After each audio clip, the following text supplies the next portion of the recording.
One of my favourite things in London is the annual open house event that happens normally in September of every year. So if you haven't checked it out, I really encourage you to. It's such an amazing celebration and showcase of the history of London, both its famous places but also its forgotten spaces.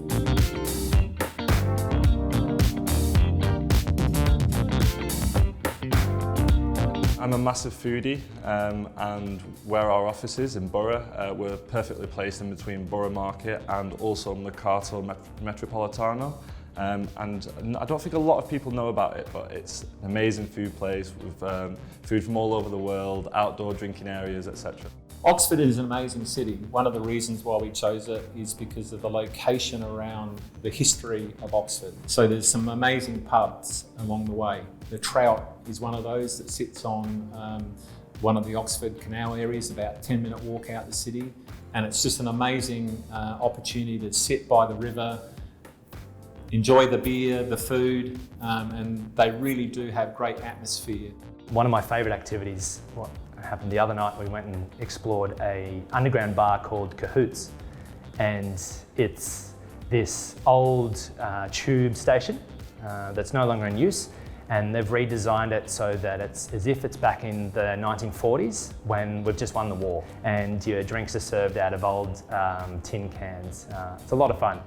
So I actually live on the south coast. I live in Brighton, so I live by the seaside. So down there's fish and chips and living by the sea, and it's very, very British. Somewhere I'd recommend if you want to get away from it all is Whitstable in Kent, which I went to. I mean, I'm 30 and I only went there for the first time last year, and it's about 45 minutes on the train. It's just a shingle beach, really quiet. There's a nice little pub on the beach. You can just sit there with a beer, chilling out. You know, it's amazing. I just didn't know it existed.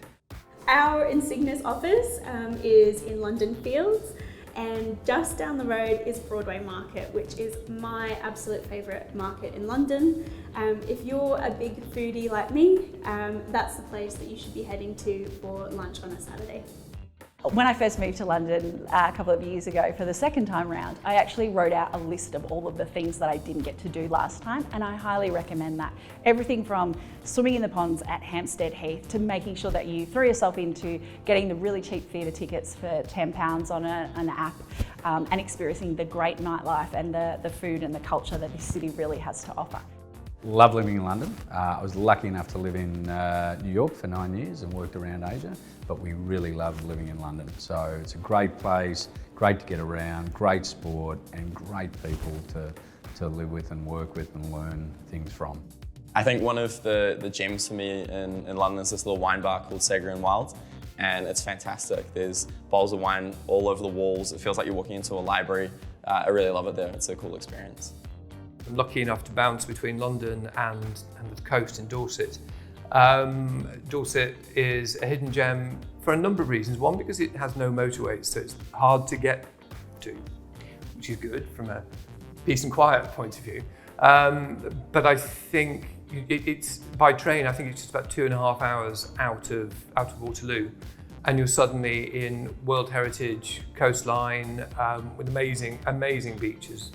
And amazing food and just amazing people down there, and it's you know, for a weekend just to get away, get out of town, it's the perfect spot.